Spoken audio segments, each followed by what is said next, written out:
What's up, everyone? Chop Talk back here in Boulder, Colorado. My name is Dean Frank. My name is Oscar. Evan Marissa. Let's go. So Boulder 2-0. I'm sure you all have seen just huge win against Nebraska last night. We were there. Very fun day. Packed out stadium. Student section was firing. It was awesome. It's a great time to be a Buffalo now. And I guess just going right into the game. Boulder won 36-14. It was a bit of a slow start, but after halftime, I think the offense definitely started firing. Obviously, a couple turnovers from the defense led us to get the ball back and I guess lead the offense to start rolling. But yeah, what are your big takeaways from the game, guys? I mean, like you said, it was definitely a little bit of a slow start at first. I was super nervous in the beginning just because I thought, for some reason, I don't know, including myself, like, I'm just like kind of not, I'm bought in on the Buffs, but it's just scary, because this is the first year and we've lost, we've had a really bad record the last 2 years, so winning's just super new and I'm always just super nervous anything could happen, but this team is showing the world why they're ranked 22 right now. They'll probably go up. And just got moved to 18. There you go. Yep. And putting the doubters to sleep. So yeah, it's really awesome to just be part of it. Going to college here, it's an awesome environment. So. My biggest takeaway, specifically from the team, was I thought the defense was really improved, and overall was playing as more of a unit. Overall, I think Nebraska's offense really wasn't good at all. Right. That's maybe part of it. But Right. the pass rush was good, linebacker play was good. I don't think Travis Hunter got beat again, so that's good. We're gonna need a better defense if we want to win these big games. So There was a bunch of unforced turnovers, just like with the running back and the quarterback just fumbling on their own, actually. But yeah, that definitely led us to start scoring. I think my biggest takeaway was the depth on this team really showed. I mean, our two main wide receivers, Jimmy Horn and Travis Hunter, they both had pretty quiet games. Both under 100 yards, which is a quiet game for both of them. But we had Xavier Weaver showing up big, 10 receptions, 170 yards, and Dawson with 2 touchdowns. So just showing the depth. This team is the real deal now. It's not just those couple names, Shador and Travis pulling up. We have a full team now, and it's crazy how big of a turnaround Boulder football has really seen. From last year being just 1-11, we already doubled our win total from last year at 2 wins now, 2 games into the season.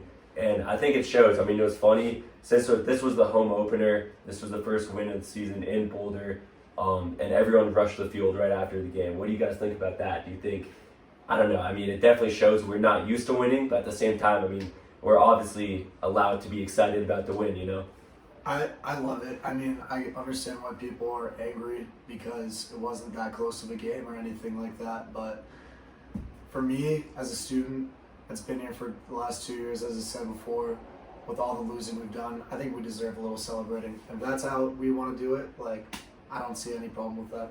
I disagree. I think we're -3 favorites for this game. We win by 20, 30 points. You're a good college football team, you're not storming the field.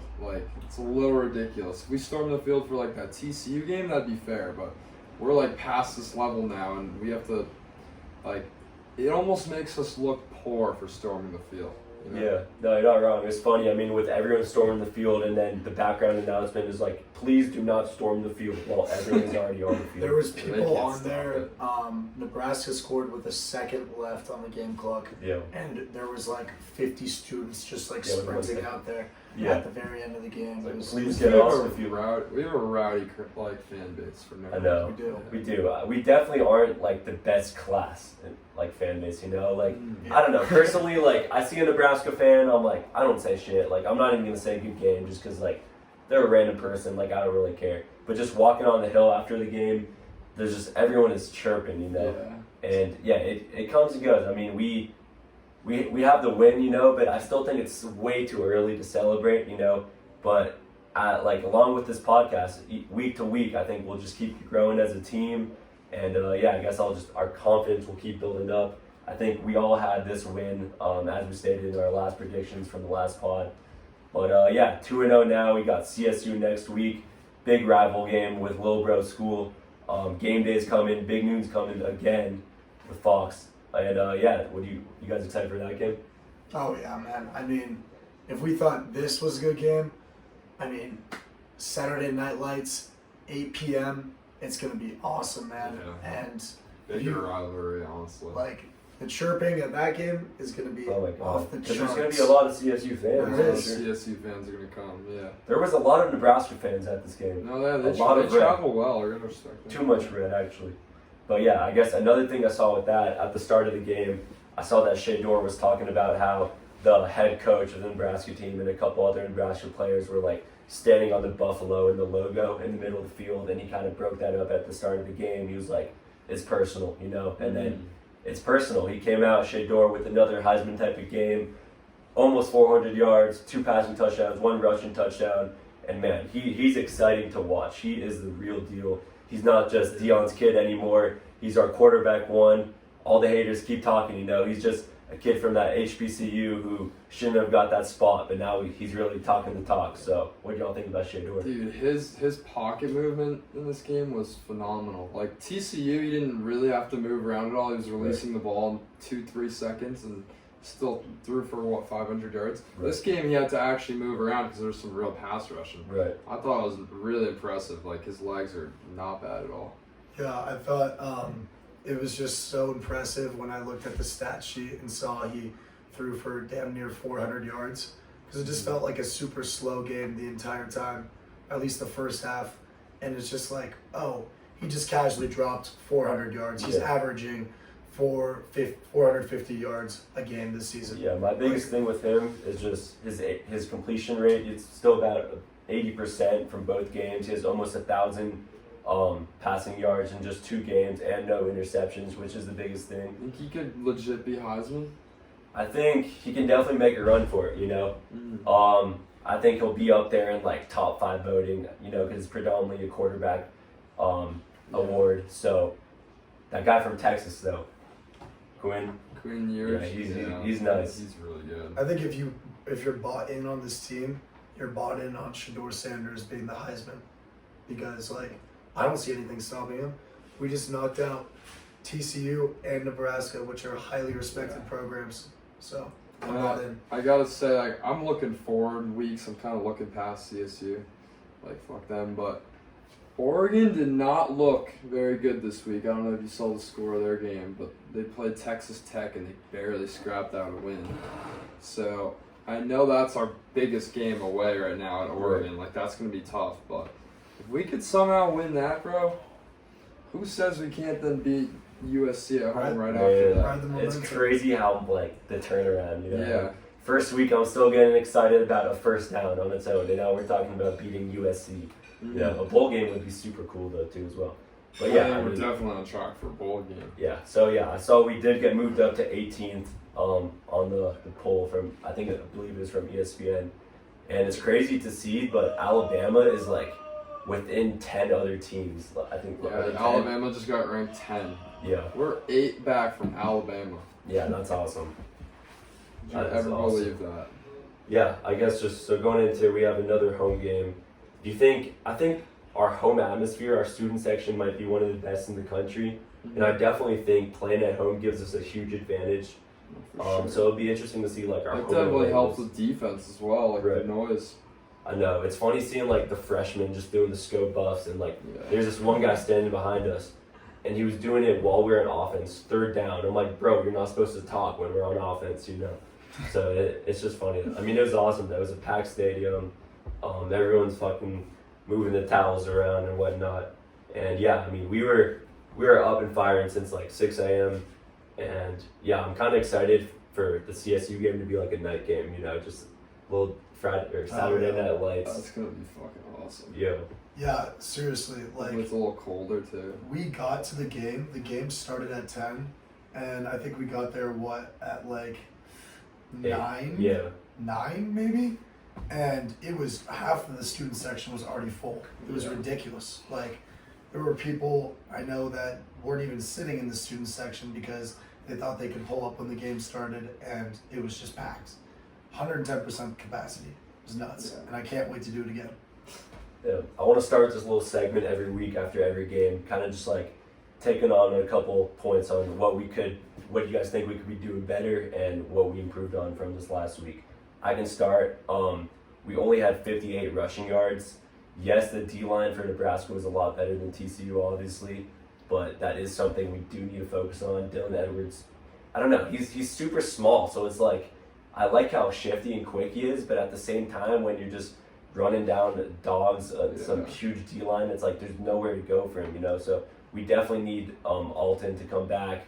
Smoke didn't really get any playing time. I saw Hankerson. Smoke had like 2-3 carries and didn't really do anything with it, which I was a little surprised about. We definitely need to get the rushing game improved. I do think that might partially be the offensive line too, but I know what you mean. Yeah, along with that, we did let up 8 sacks, which is, that cannot happen again, you know.